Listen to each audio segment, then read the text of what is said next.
Zee 24 तास एक पाऊल पुढे। शेतकऱ्याची जमीन नापीक होतीये, पण त्याचं स्टोन क्रशरच्या मालकाला, प्रशासनाला आणि सरकारलाही काही देणं घेणं नाही। जालना जिल्ह्यातल्या पांडुरंग पवार या शेतकऱ्याची जमीन बाजूला सुरू असलेल्या स्टोन क्रशरमुळे नापीक झालीये। कुणीही पवारांना दाद देत नाही। प्रदूषण नियंत्रण मंडळही पवारांसाठी काहीच करायला तयार नाही।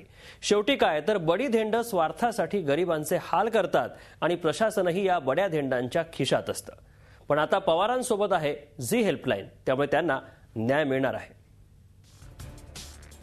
सरकार प्रशासन कितीही पारदर्शकतेच्या गप्पा करत असलं तरी शेतकऱ्यांचे हाल होतातच हे स्पष्ट दिसतंच। जालना जिल्ह्यातल्या एका शेतकऱ्याची व्यथा ऐकल्यानंतर तुम्हालाही याचा प्रत्यय येईलच। जिल्ह्यातल्या जाफराबाद तालुक्यात बुटखेडाचे शेतकरी पांडुरंग पवार यांची जमीन नापीक झाली आहे। त्याला कारण आहे त्यांच्या जमिनीच्या बाजूला असलेला स्टोन क्रशर। ज्या जमिनीतून त्यांना लाखोंचं उत्पन्न मिळत होतं त्याच जमिनीचं असं वांझूट होणं पवारांना पाहावं लागतंय। कपाशीचं उत्पन्न त्यांनी या जमिनीतून आजपर्यंत घेतलं। त्यांच्या जमिनीच्या बाजूला असलेल्या स्टोन क्रशरच्या कारखान्यातून सतत खडी उडतात। त्याचा थर पवार यांच्या जमिनीवर बसलाय।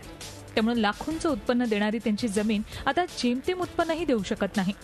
जोपर्यंत स्टोन क्रशर या ठिकाणी चालू झालं त्याच्या अगोदर माझे ते शेत पूर्णपणे चांगल्या पद्धतीने पिकत होतं। त्याच्यानंतर ज्यावेळेस हे चालू झालं त्याच्यापासून जी धूळ उडते त्यापासून माझं शेत पूर्णपणे नापीक होत आहे आणि त्याच्यामध्ये जो येणारा माल आहे तोही पूर्णपणे धुळीनं नष्ट होत आहे। या स्टोन क्रशरमुळे पवारांच्या जमिनीचं नुकसान होतंय याचा थोडासा विचार प्रदूषण नियंत्रण मंडळानं केला, म्हणून त्यांनी पवारांच्या जमिनीचा पंचनामा केला। स्टोन क्रशरमुळे पवारांच्या शेतीचं कसं नुकसान होतंय हेही त्यातून स्पष्ट झालं। क्रशरचा मालक अटी शर्थींचं पालन करत नसल्याचंही यातून सिद्ध झालं। याबाबतचा ठपका प्रदूषण नियंत्रण मंडळानं ठेवला, पण याचा काहीच फायदा झाला नाही। निदान प्रदूषण नियंत्रण मंडळात तरी न्याय मिळेल असं वाटलं होतं, पण तसंही झालं नाही। सर्वांनी स्पॉट पंचनामा करून पाहणी केली। त्याच्यामध्ये नुकसान झाल्याचंही स्पष्ट केलेलं आहे आणि अटी शर्तीचं उल्लंघन झाल्याचंही स्पष्ट केलेलं आहे। तब्बल 8 महिन्यानंतर मला त्याचा निकाल देण्यात आला, एक पत्र मला पाठवण्यात आलं। त्याच्यामध्ये आपल्या तक्रारीत तथ्य नसल्याचं सांगून त्यांनी माझा अर्ज निकाली काढून टाकला। पवारांचा पण इथे शेतकऱ्याला, गरीबाला न्याय मिळत नाही हे लक्षात येताच त्यांनी झी हेल्पलाईनशी संपर्क साधला।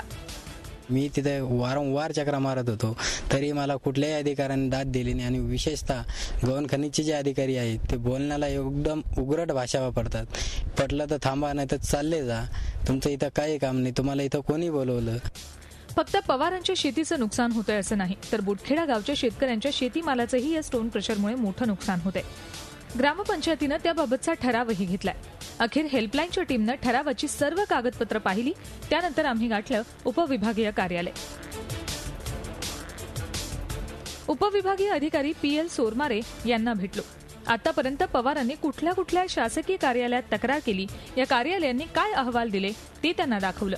ही सर्व कागदपत्र पाहिल्यावर सोरमारेंनाही धक्का बसला। प्रदूषण नियंत्रण मंडळाला आपण पुन्हा याबाबतची माहिती देऊ असं ते म्हणाले। या स्टोन क्रशरनं अटी आणि शर्थींचं उल्लंघन केलंय, त्याचा अहवाल आपण स्वतः जिल्हाधिकाऱ्यांना देणार असल्याचंही त्यांनी सांगितलं।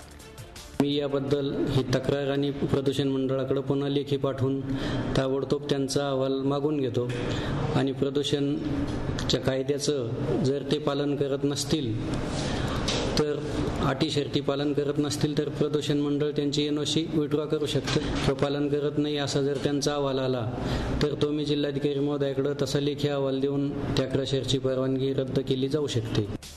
सोरमारेंच्या अहवालानंतर तरी या स्टोन क्रशरची घरघर थांबेल असा तात्पुरता विश्वास ठेवायला हरकत नाही, पण हेल्पलाईनची टीम आल्यानंच निदान आपल्याला एवढा दिलासा मिळाला असं पांडुरंग पवार यांनी म्हटलंय। काही दिवसात जरी स्टोन क्रशर बंद झाला तरी ही जमीन पुन्हा हिरवीगार व्हायला वेळ लागणार आहे। आतापर्यंत पांडुरंग पवार यांचं मोठं नुकसान झालंय, निदान आता तरी ते होणार नाही। पण एवढं करून हेल्पलाईनची टीम थांबणार नाही। जोवर हा स्टोन क्रशर बंद होत नाही तोवर आम्ही याचा पाठपुरावा करू, कारण सवाल शेतकऱ्याच्या हक्काचा आहे। जालन्याहून नितेश महाजनसह bureau report, Zee media, Mumbai. Zee 24 तास एक पाऊल पुढे।